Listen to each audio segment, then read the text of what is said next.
Buenos días, soy la doctora Marta Caterino, médica pediatra y docente en la Facultad de Ciencias de la Salud,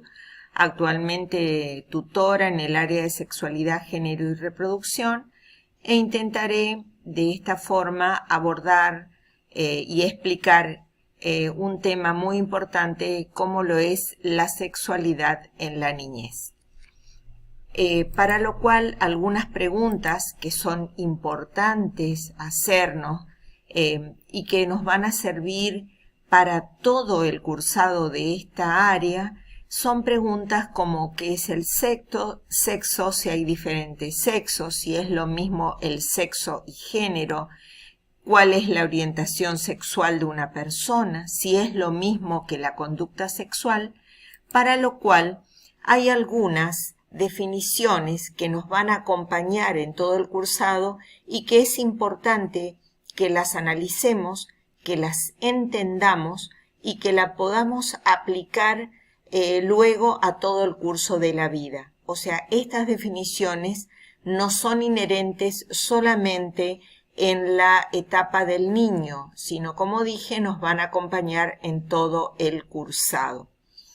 El sexo, como está puesto en la diapositiva, es un conjunto de características físicas y biológicas de los seres humanos con las que el individuo nace y relacionado muy íntimamente con los órganos sexuales y con el aspecto de los genitales. La diferenciación sexual, por definición, es un proceso de desarrollo desde que se forma el cigoto, que es indiferenciado al comienzo, hasta convertirse en un varón y en una mujer, y que justamente estos aspectos se van a desarrollar a lo largo del cursado del área.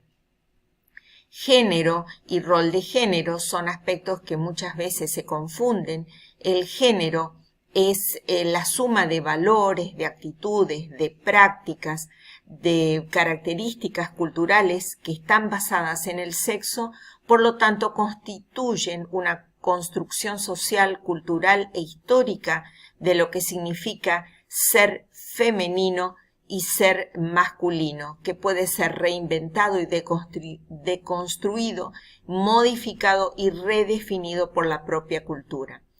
Y acompañando esta definición y muy cercana a ella está el rol de género, que justamente son el conjunto de las normas sociales, de comportamiento, valores, actitudes, papeles o prácticas que se van a considerar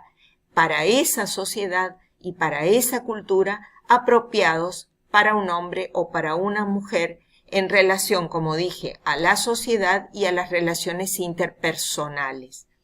Estereotipos de género femenino o masculino son los diferentes roles o prácticas que se consideran modelos, serían apropiadas para lo femenino o lo masculino, con lo cual esa sociedad identifica a lo femenino o a lo masculino. Por ejemplo, el rol de madre y esposa y ama de casa es un estereotipo femenino, y el rol de proveedor de lo económico y el ejercicio del poder a lo masculino. Por supuesto que esto está en íntima relación con la cultura, con el momento histórico y con la sociedad en la que ese individuo se encuentra. La identidad de género está relacionada con la orientación sexual, es la concepción que cada individuo tiene de sí mismo, cómo se identifica esta persona como masculino y femenino, por lo tanto es una sensación subjetiva de ser hombre o mujer que no puede medirse externamente y que solo puede ser afirmado por la persona. Por lo tanto se dice que es un autoconcepto o una autopercepción de su sexo y de su género. Las últimas definiciones que son muy importantes, la de orientación sexual, que es la inclinación a sentir una atracción romántica o sexual o combinación de ambas hacia personas de sexo o género opuestos, del mismo sexo o género o de ambos sexos o más de un género. Por eso se dice que es la organización del erotismo y el vínculo emocional de un individuo en relación al género de la pareja involucrada en la actividad sexual. Se refiere también a las fantasías, apegos, pensamientos, comportamientos y anhelos. Surge ahí entonces la hetero, homo y bisexualidad entre la gama de estas orientaciones sexuales que puede experimentar una persona. La conducta sexual que está muy estrechamente relacionado con la anterior, con la orientación sexual, hace referencia a los actos sexuales reales realizados por el individuo. La identidad sexual es la manera en que la persona se identifica como hombre, mujer o combinación de ambos, y la orientación sexual, y entonces permite así al individuo formular un concepto de sí mismo en base a su sexo, a su género, a su orientación sexual y a su comportamiento de acuerdo a la percepción de sus capacidades sexuales. Y por último, el erotismo como la capacidad del ser humano de experimentar estas respuestas subjetivas que le van a evocar o recordar estos fenómenos físicos percibidos como el deseo, la excitación sexual, el orgasmo, y que por lo general se identifican con el placer sexual. Acá aparecen una serie de aspectos que son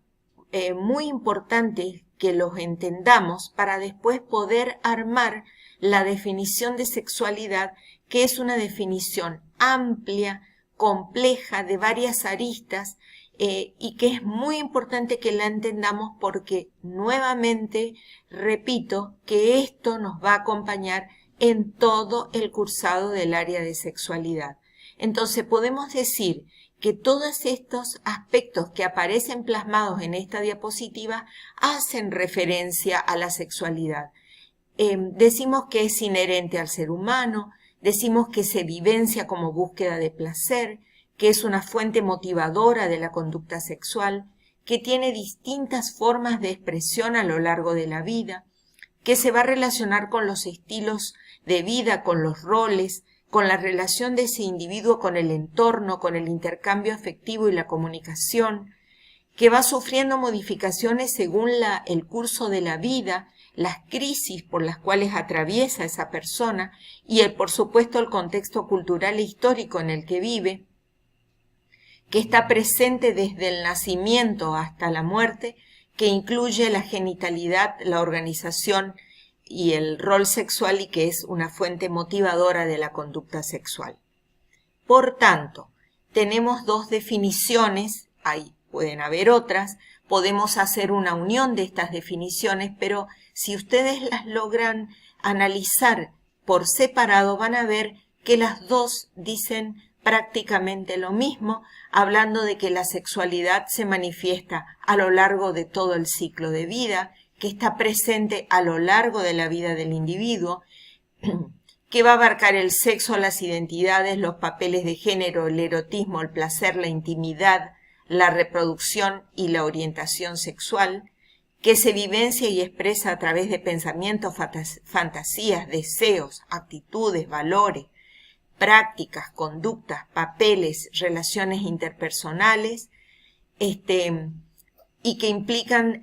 también la interacción con otras personas y la aceptación de su propio cuerpo. Estas son dos definiciones que yo intenté plasmarlas, una según la OPS y una según la OMS, pero que en definitiva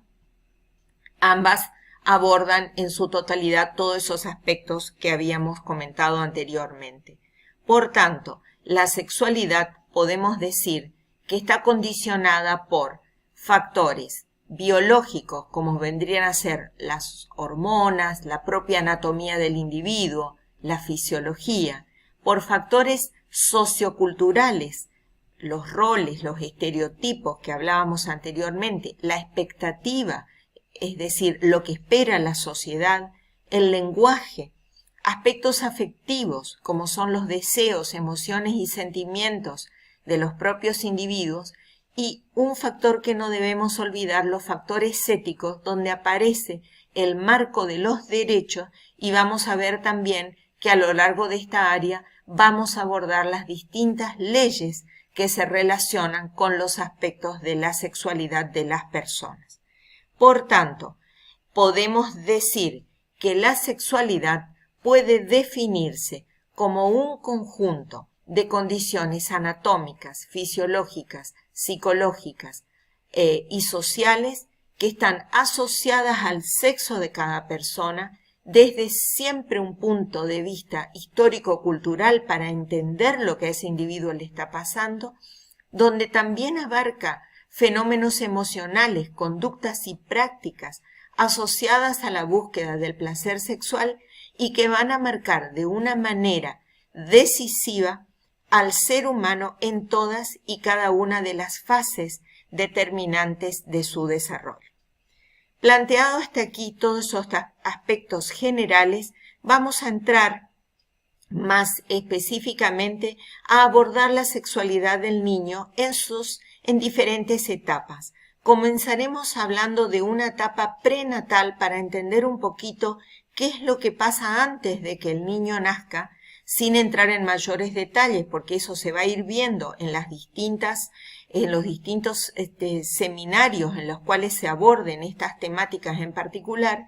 y después vamos a ir acompañando a este niño hasta llegar a la etapa antes de la pubertad, es decir, el apartado de adolescencia va a merecer un tratamiento aparte. En cada una de estas etapas vamos a ir viendo qué aspectos aparecen en la consulta o que a través de esas consultas nosotros podemos hacer educación sexual tanto en el niño como en la familia. Digo esto porque muchas veces nos vamos a dirigir solamente a los padres, a los tutores o a los encargados que acompañan al niño en la consulta, y otras veces vamos a tener que hacer a ambos, tanto a los adultos que acompañan como al propio niño.